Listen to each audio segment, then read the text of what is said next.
네, 오늘은 이삭의 이야기입니다. 이삭.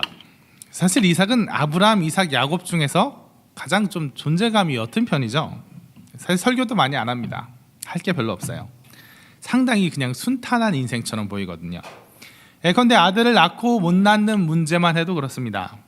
아브라함은 못 기다리고 이스마엘을 낳았고, 야곱은 아예 라헬이 레아를 질투하고 그래서 비라를 데려오고, 그래서 레아도 실바를 데려오고, 이리저리 얽히고 설켜가지고 할 게 많아요.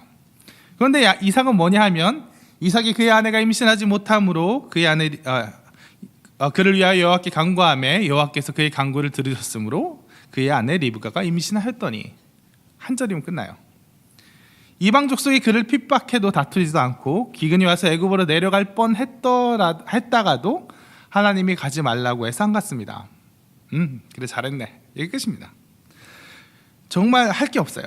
그런데 아마도 설교의 주제로서가 아니라 실제 내가 살기 원하는 삶이라는 측면에서는 아마 모르긴 몰라도 이삭이 제일일 겁니다.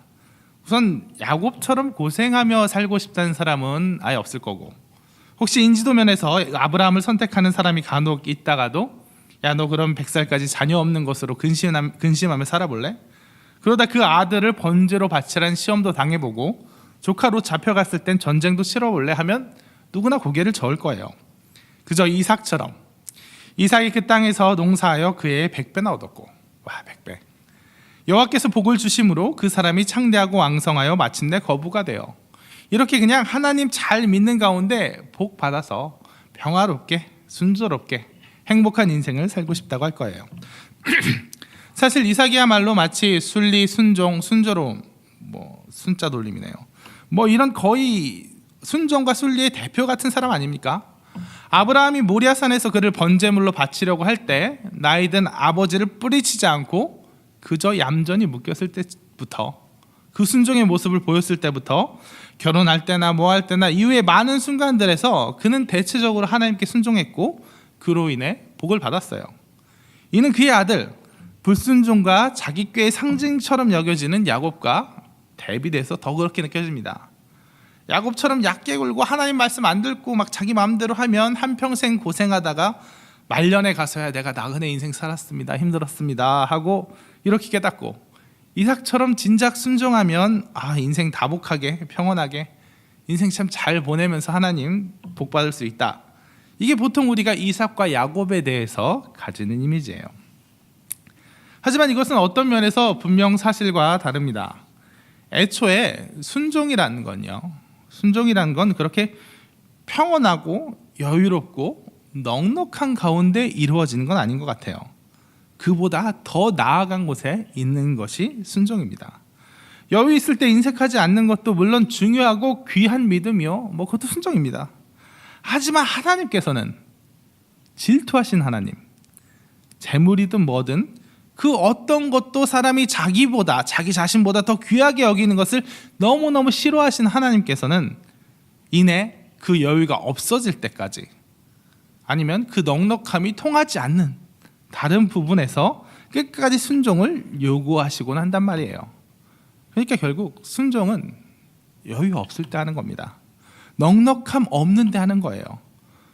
그런 면에서 이삭이 넉넉한 가운데 순종하였다는 건 사실 그 자체로 좀 어폐가 있는 말이고, 또 이삭 또한 그렇게 마냥 순종의 사람, 순종의 아이콘 같은 사람이기만 한 건 아니었어요. 오늘 우리가 읽은 본문, 이삭과 에서, 야곱과 리브가가 각기 한 편이 돼서 벌이는 이 극적인 순간, 이 극적인 사기극은 사실 야곱과 리브가의 사기라기보다도 이삭의 결정적인 불순종에 대해서 기록하고 있는 본문이기 때문입니다. 자, 오늘 본문을 살펴보겠습니다. 이삭이 이제 늙어서 후계자에게 하나님의 축복을 전해줄 때가 됐어요. 이삭은 에서를 사랑하였기 때문에 에서에게 축복하려 합니다. 그것을 알아챈 리브가는 그가 사랑한 야곱이 축복받게 하기 위해서 이삭을 속이려는 계획을 짭니다. 새끼 염소로 별미를 만들고 에서의 옷을 입히고 새끼 염소 가죽으로 야곱의 몸에 둘러서 털 많은 에서인 척하고, 많이들 아시는 부분이니까 이 부분은 그냥 넘어갈게요. 눈 어두운 이삭은 깜빡 속아서 에서 대신 야곱에게 축복하고, 뒤늦게 온 에서는 분통을 터뜨립니다. 여기서 우리는 참 약삭 빠르구나, 사기쳤구나, 역시 야곱이구나, 혹은 야 팥죽 한 그릇에 장자권을 팔아넘긴 어리석은 예서가 여기서 다시 부각되는구나 라고 느끼지만, 여기서 또 하나 우리가 주목해야 될 반응이 뭐냐면요, 바로 이삭의 반응이에요. 야곱과 리브가가 자기를 속여서 자기가 원하던 에서 대신 야곱에게 축복하고 말았다는 것을 깨달은 이삭의 반응 어떻습니까? 그의 아버지 이삭이 그에게 이르되 넌 누구냐? 그가 대답하되 나는 아버지의 아들 곧 아버지의 맏아들 에서로소이다. 깨달은 그 순간 이삭의 반응이 뭐예요? 이삭이 심히 크게 떨며 이르되, 심히 크게 떨며 이르되. 그는 떨었어요. 심히 크게 떨었습니다. 이거는 주석을 찾아보니까 거의 뭐 경련하듯이 몸을 부들부들 떨은 거예요. 왜 떨었을까요? 분노로? 아니면 그의 아내와 아들이 자기를 속였다는 배신감이나 자괴감으로? 아닙니다. 그건 무슨 두려움이고, 그건 무슨 떨림이었냐면 바로 두려움으로 인한 떨림이었어요. 두려움. 하나님에 대한 두려움. 하나님의 능력에 대한 경외와 그를 거스리려 했던 자신의 잘못으로 인한 두려움이에요. 여러분, 오늘 이 본문 다시 말씀드리지만 야곱과 리브가의 잔꾀로 축복을 가로챈 사건이 아니에요. 원래 에서가 축복 받았어야 되는데 야곱이 그를 제치고 복을 받은 게 아닙니다. 야곱이 에서 대신 복을 받게 되고 에서는 그를 섬기는 자가 될 것은요, 사실 그 이전부터 이미 정해진 사실이었어요. 하나님께서 그렇게 정하셨고 이를 사실 이삭도 알고 있었습니다. 이전에 25장 23절 여호와께서 그에게 이르시되 두 국민이 내 태중에 있구나. 아까 말했죠. 그러니까 리브가가 임신 못하니까 하나님께 간구하여 임신했어요. 그 다음에 여호와께서 그에게 이르시되 두 국민이 내 태중에 있구나. 쌍둥이구나. 두 민족이 내 복중에서부터 나누리라 하면서 이 족속이 저 족속보다 강하겠고 큰 자가 어린 자를 섬기리라 하셨더라. 오늘 우리는 이 본문을 정확하게 바라볼 필요가 있습니다. 선량한 이삭이 순리대로, 쌍둥이니까 쌍둥이지만 형이니까 당연하니까, 장자니까 당연히 장자의 축복을 에서에게 주려고 하였는데, 간교한 야곱과 이 리브가가 가로챈 사건이 아니라, 축복을 절취한 사건이 아니라, 하나님께서는 이미 야곱을 믿음의 장자로, 축복의 계승자로 정하셨어요. 근데 이삭이 에서를 사랑한 나머지 불순종하고 그냥 하나님의 뜻이 아니라, 하나님의 뜻을 묻고 정확하게 한 것이 아니라 그냥 장자니까 하고 그냥 스리슬쩍 에서에게 축복해 버리려다가 하나님께서 야곱과 리브가의 간교한 꾀도 또한 사용하셔서 이를 틀어버리신 걸 깨닫고, 원래 하나님이 작정하신 대로 이끌어 가시는 걸 깨닫고 두려워하며 떠는 장면입니다. 아, 역시 내 마음대로 안 되는구나, 역시 하나님의 뜻대로 되는구나 하고 그의 불순종을 확인하는 장면이에요. 그래서 그는 에서가 울면서 간구할 때 나에게도 축복해 주십시오, 취소하면 되잖아요. 축복을 돌이키지 않습니다. 하나님의 원대로, 하나님의 뜻대로 이루어진 것을 자기가 손댈 수 없다 하고 물러나 버려요. 어쨌든 그로 인해서, 오늘 이 불순종으로 인해서, 그가 에서에게 하나님의 뜻을 거부하고 에서에게 축복하려 한 그 시도 때문에 그 일이 어떻게 보면 순리대로 처리되지 못하고, 하나님의 뜻대로, 그래 하나님의 뜻이니까 내가 이 야곱에게 축복할 거야 하고 애초부터 그렇게 정리하지 못하고, 이것이 이렇게 야곱과 리브가의 사기극처럼 에서로 하여금 내가 축복을 뺏겼다라고 생각하게 만듦으로써 이삭은 큰 어려움을 겪게 됩니다. 결국 두 아들 다 잃은 거나 마찬가지로 돼요. 야곱은 에서를 피해서 도망하고 에서는 영영 엇나가 버립니다. 여러분, 우리는 여기서 알 수 있어요. 이삭 또한 순종의 아이콘 같은 사람이 아니었어요. 이삭 또한 이렇게 불순종했습니다. 우리는 이삭의 순종, 우리가 생각하는 이삭의 순종을 한번 돌이켜볼 필요가 있습니다. 이삭 평생 잘 순종한 것 같았어요. 그러나 정작 중요한 순간 순종하지 못했습니다. 왜? 자기의 마음에 여유가 없었기 때문이에요. 넉넉하지 못했기 때문이에요. 내 마음이 여기 에서를 너무 사랑한 마음 나머지 거기에 묶여 있기 때문이었어요. 이삭은 아마 넉넉한 성품이 여유 있는 성품의 사람이었을 거예요. 느긋한 사람이었을 거예요. 그래서 그에게는 일반적인 의미의 순종이 어렵지 않았을 겁니다. 하나님이 또 그에게 복을 주셨어요. 그래서 그가 하나님 말씀대로 지키며 살아가기에 어렵지 않았을 겁니다. 하지만 사람들의 여유는, 사람들의 성품은 한계가 있어요. 어떤 부분, 어떤 장면에서만큼은 내 마음이 앞서는 부분이 있습니다. 내가 못 놓는 그 부분이 있어요. 이삭에게 바로 그게 에서에 대한 사랑이었던 거예요. 그러니까 우리는 순종을, 믿음을 그 사람의 성품을 하고 착각하면 안 됩니다. 어떤 사람이 있어요. 나이스한 사람이에요. 물질의 다른 모든 환경도 넉넉해요. 그런 사람은 어떻게 보면 되게 믿음 있는 사람처럼 보여요. 하나님께 순종하고 충성하는 열심히 있는 사람처럼 보입니다. 하지만 그에게서 그 여유가 제거되었을 때, 정말 그가 넉넉히 있어서 그냥 어느 정도 덜어낼 수 있는 것이 아니라 그의 마음을 온전히 빼앗고 장악하고 있어서 이거는 못 드리겠다는 그 부분이 건드려질 때 그의 진짜 모습이 드러나요. 우린 여기서 누구의 모습을 떠올릴 수밖에 없죠? 부자 청년의 모습을 떠올릴 수밖에 없습니다. 그는 부자 청년이었어요. 좋은 가문에서 잘 양육되었습니다. 그래서 그는 내가 11조를 다 드리고 율법의 모든 규칙들을 다 지킬 수 있었어요. 그거 어려운 거 아니었습니다.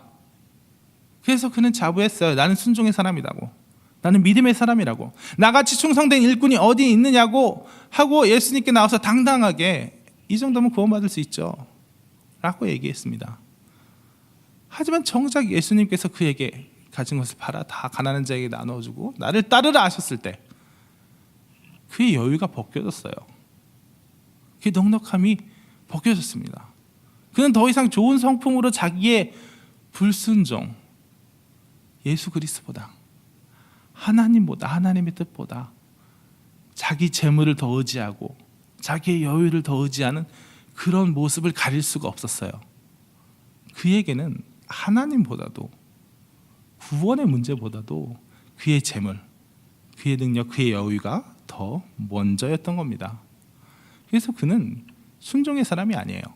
다 그의 삶의 많은 순간, 대부분의 순간 예수님이 말씀하신 그 하나 빼고 나머지 다 지킨 것처럼 보였지만, 그의 인생 순종의 사람인 것처럼 보이지만 그 하나 때문에, 그가 넘지 못한 그 하나 때문에 그는 순종의 사람이 아니에요.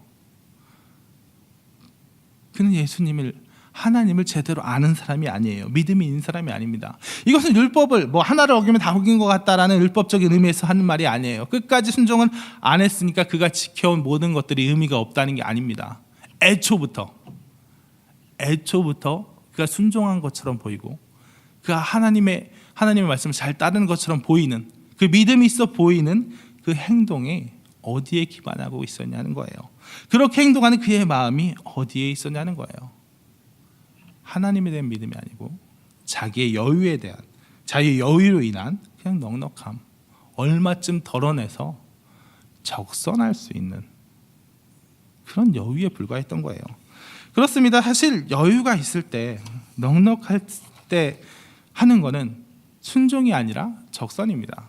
동량이라는 뉘앙스가 아니라 원래 의미의 적선, 선을 쌓는다, 그 정도 원래적인 의미의 적선에 불과해요. 내가 할 수 있을 때 하는 겁니다. 하지만 진정한 순종은 뭐냐? 진정한 순종은 하나님께서 요구하시는 거예요. 네가 하기 어려운 거, 네가 자칫 네 마음에 자칫 나보다 먼저 앞서기 쉬운, 자꾸만 앞설 것 같은 그거를 내려놓고 나를 위해서 희생해라, 나를 위해서 내려놓고 버려라 하는 게 바로 순종이, 하나님이 요구하시는 순종이에요. 그건 돈일 수도 있고, 어떤 인간관계일 수도 있고, 내가 정말 사랑하는 누군가일 수도 있고, 내가 정말 맡아서 자신하고 있는 지금 내 직분일 수도 있고, 여러 가지입니다. 바로 그때 우리는 순종해야 돼요. 여유가 없을 때, 더 이상 내가 넉넉한 얼굴을 하지 못하게 될 때, 그럴 때 우리는 그 마음을 꺾고 하나님께 순종해야 됩니다. 그게 진짜 순종이고 그게 믿음이에요. 그러니까 우리는 다르게 해야 돼요. 목사님이 헌금은 부담되는 액수로 드려야 한다, 많이 드리는 취지에서 드리는 말씀 아니신 거 알죠? 내 마음에 부담이 되고 어려운 자리에 나아가야 돼요. 그리고 액수의 문제가 아니라, 그런 거 싫어하시니까 깨야 됩니다. 우리 스스로의 틀을 깨야 돼요. 정말 내가 정말 넉넉한 물질적으로 넉넉한 사람이 있어요. 넉넉한 사람이 있어요.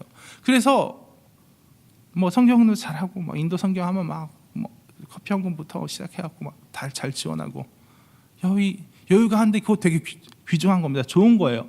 근데 그 사람에게 필요한 건 뭐냐면 그래 잘 뭐 성경금 내고 하는 것도 중요하지만 정작 필요한 건 그거일 수 있어요. 내 시간을 드리는 거, 내 몸을 드리는 거. 어떤 사람 돈이 넉넉해서 그건 잘 드리는데 절대 거기 동참은 못해요. 내 시간은 못 드려요. 그걸 내려놓지 못해요. 어떤 사람은 뭐 그렇게는 잘하는데 절대 그 자리에 함께 같이 못해요. 내가 그 불편을 감수하지 못해요. 그건 내가 내 몸의 평안과 안락은 너무나 소중한 거거든요. 그래서 우리가 정말 충분히 드릴 수 있는 거 말고 때때로 하나님께서 진짜 요구하시는 게 있어요. 그냥 뭐 이것도 하고 저것도 하고 다 하세요 하는 얘기 아니라 때때로 하나님께서 요구하실 때가 있어요. 정말 그 어떤 사람이 정말 바쁘고 또 유능하고 해가지고 뭐 그래서 돈 많이 벌고 해서 성경을 많이 내고 그래서 참 좋은 덕을 끼치고 했는데 그 사람에게 하나님께서 그런 마음을 주실 때가 있어요. 너 이번에는 진짜 가라. 너 이번에는 몸을 들여라. 너 그거 정말 힘들어하지. 네가 정말 아까워하지 않고 막 헌금은 잘 할 수 있지만 진짜 네 몸으로 하는 건 힘들어하지. 이번엔 그걸 한번 해봐라. 할 때 우리는 그때 순종해야 돼요. 우리가 어려운 거 여유에서 나오지 않고 넉넉함에서 나오지 않고 애써서 드려야 할 때 그것이 바로 순종이고 그것이 바로 우선순위가 달라지는 거예요. 그럴 때 나오는 순종은 공로가 아니라 무엇을 해서가 아니라 하나님 앞에서 내 삶의 방식을 내 마음이 가는 그곳을 옮긴다는 점에서 진정 하나님께 원하신 순종이고 충성이라는 것입니다. 말씀을 정리하도록 하겠습니다. 성품이 좋은 사람이 있어요. 여유가 있는 사람이 있습니다. 그래서 하나님께 참 저 사람 순종의 사람이야, 믿음의 사람이야 라고 보이는 사람이 있어요. 스스로도 그렇게 생각할 겁니다. 하지만 하나님께서는 그런 것만 원하시는 게 아니에요. 넉넉함에서 나오는 거, 여유에서 나오는 거, 거기에서 머물기를 원하시는 거 아니에요. 하나님께서는 기어이 그것마저 요구하고 마십니다. 내가 정말 드리기 싫은 거, 내 마음의 여유가 없어지는 거, 그거 하나님께 기꺼이 희생해서 내어놓기를 원하세요. 질투하시는 하나님이거든요. 그거 내 마음의 소중한 채로, 하나님보다 소중한 채로 남겨두길 원하지 않으시거든요.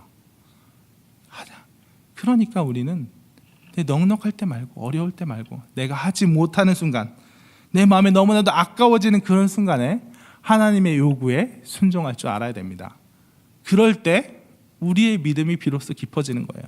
그럴 때 비로소 하나님께서 우리 마음의 경배를 기쁘게 받아주시는 거예요.